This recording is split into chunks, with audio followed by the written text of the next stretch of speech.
What if I told you that the biggest real estate opportunities in America over the next decade won't look anything like the last decade? For years, people believed U.S. real estate was simple: buy a home, wait, and it goes up. But today, that old playbook is being rewritten. Rising interest rates, remote work, AI-driven construction, housing shortages, and shifting demographics are reshaping the market in ways most people don't fully understand yet. Some investors will make generational wealth. Others will overpay, overborrow, and regret it for years. Real estate isn't just about houses, it's about wealth, stability, and the American dream. Another critical factor shaping the future of U.S. real estate is the growing divide between perception and reality, because while headlines often focus on price drops or rate spikes, the real story is happening underneath the surface, where behavior is changing quietly but permanently, as buyers are no longer rushing blindly into bidding wars, but are instead becoming more analytical, patient, and value-focused, which actually creates healthier markets over time. And this shift is especially important because real estate cycles are emotional by nature, yet the winners are almost always those who operate rationally when others hesitate. And we are already seeing this play out as listings sit longer, negotiations return, inspections matter again, and pricing discipline slowly replaces panic. Which means future appreciation will be built on fundamentals rather than speculation, and that is exactly how sustainable wealth is formed in real estate. Not overnight, but over years of steady demand, controlled leverage, and disciplined ownership. And when you combine this with the reality that the US dollar continues to lose purchasing power over long periods due to inflation, real assets like property remain one of the most reliable hedges, especially when financed intelligently, because fixed-rate debt in an inflationary system effectively allows time to work in the owner's favor, as rents rise while mortgage payments stay the same, creating expanding cash flow margins over time. And this is why institutional investors continue buying single-family homes and multifamily properties, even when retail buyers pull back, because they understand that short-term discomfort often precedes long-term dominance, and beyond that, government policy will continue to play a massive role in shaping outcomes whether people like it or not. Since housing is deeply tied to political priorities such as affordability, employment, and social stability, meaning zoning reforms, tax incentives, infrastructure spending, and housing subsidies will keep influencing where development flows, and areas that embrace density, streamline permitting, and invest in transit will attract both capital and population, while regions that resist growth may protect existing homeowners in the short term but risk stagnation in the long run. And speaking of population, immigration will remain a powerful tailwind for housing demand because millions of new residents require places to live,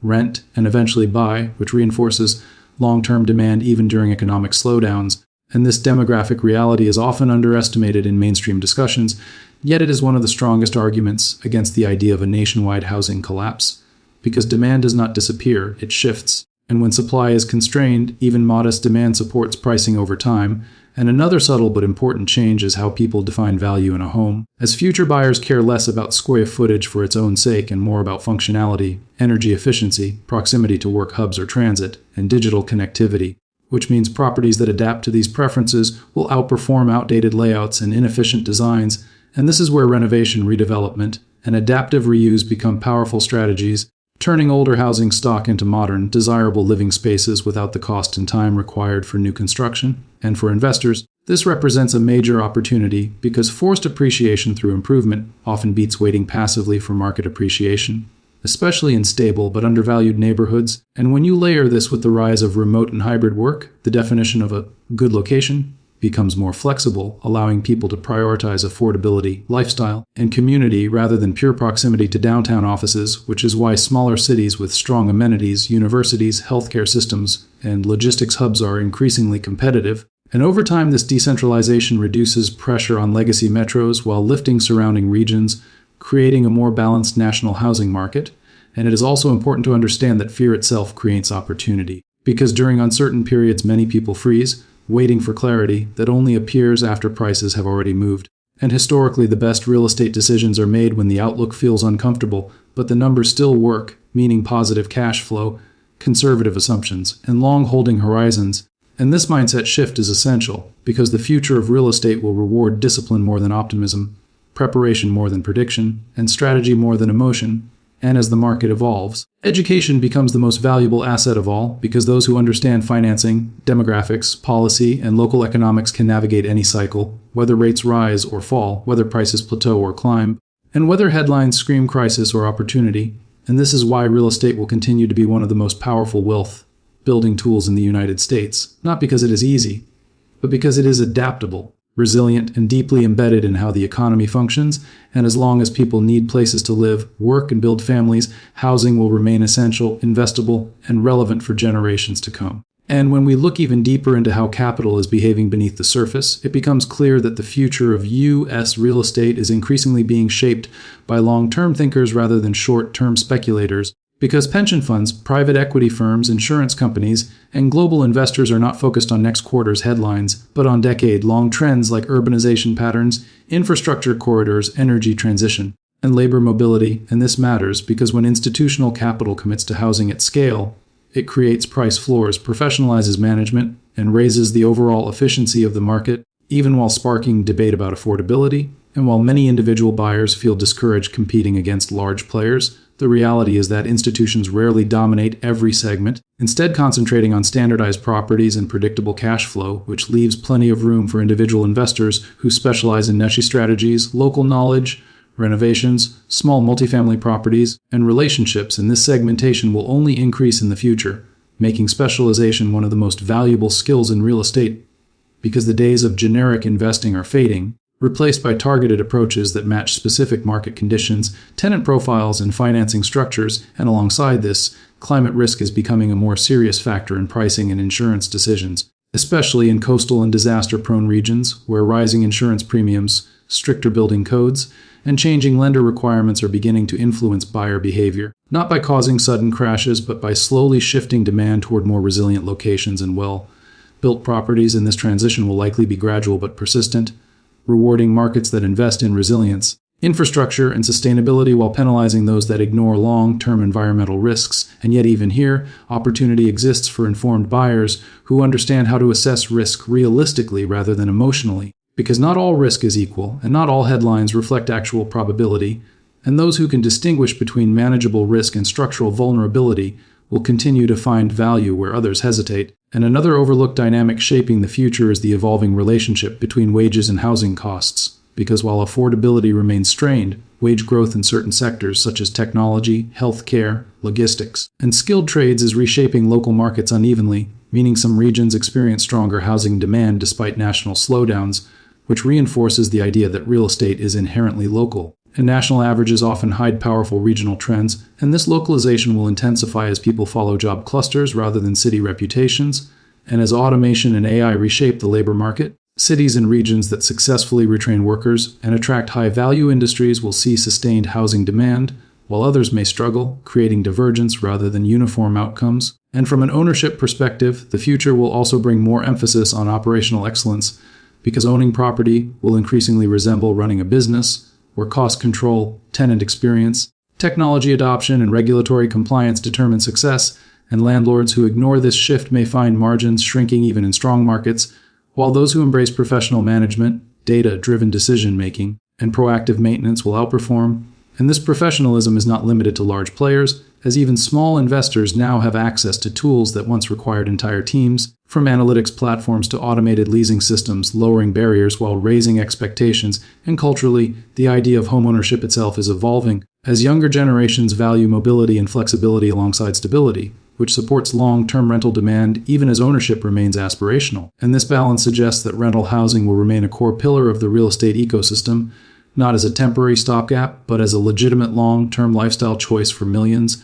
particularly in high-cost markets. And as a result, well-located, well-managed rental properties are likely to remain in demand regardless of short-term market cycles. And when combined with demographic momentum, constrained supply, and persistent inflationary pressures, the broader picture becomes clearer that U.S. real estate is not entering an era of collapse, but an era of recalibration, where returns are earned through skill, patience, and insight rather than leverage and hype. And this recalibration may feel uncomfortable to those who entered during the era of cheap money, but for new participants willing to learn, it offers a healthier, more durable foundation. And importantly, this future will reward those who think in terms of systems rather than single variables, understanding how rates interact with supply, how policy interacts with migration, how technology interacts with costs, and how psychology interacts with pricing, because real estate is not driven by one force, but by many moving together over time. And those who can step back from daily noise to see these patterns will consistently make better decisions. And as cycles continue to turn, one truth remains unchanged, that real estate is ultimately about people, their needs, their movements, their work, and their aspirations, and as long as the United States continues to evolve economically and culturally, its housing market will evolve with it, offering challenges for the unprepared but opportunities for those willing to adapt, learn, and act with intention rather than fear.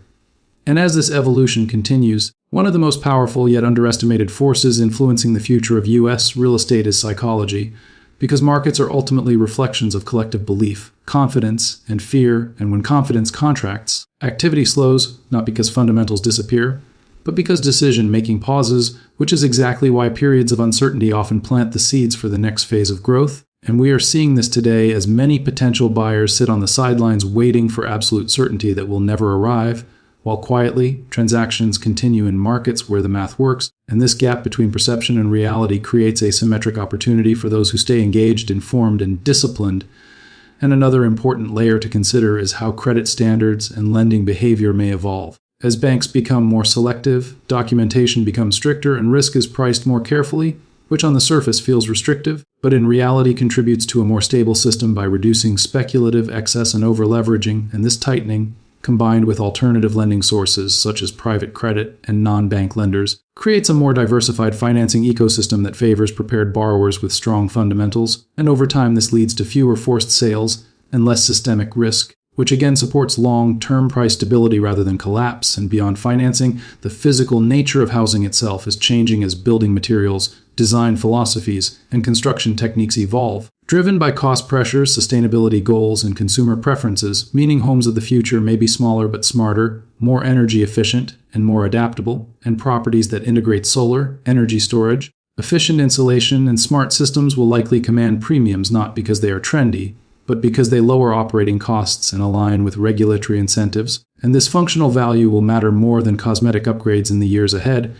particularly as utility costs and environmental regulations become more prominent considerations for owners and tenants alike. And at the same time, public infrastructure investment will quietly shape real estate outcomes in ways that often go unnoticed until values have already shifted, because when highways are expanded, transit lines extended, ports modernized, or broadband improved, land use patterns change, accessibility improves, and previously overlooked areas become viable. Which is why following infrastructure planning can be more predictive than following headlines. And historically, some of the strongest real estate returns have come from being early to infrastructure-driven growth rather than reacting after development is complete. And socially, housing is increasingly central to political discourse, which means future policy decisions may aim to balance affordability with investment incentives, sometimes imperfectly, sometimes unpredictably, but always with significant market impact. And while policy risk is real, it also creates opportunity for those who understand local regulations, tax structures, and incentive programs, because real estate rewards those who operate within systems, not against them.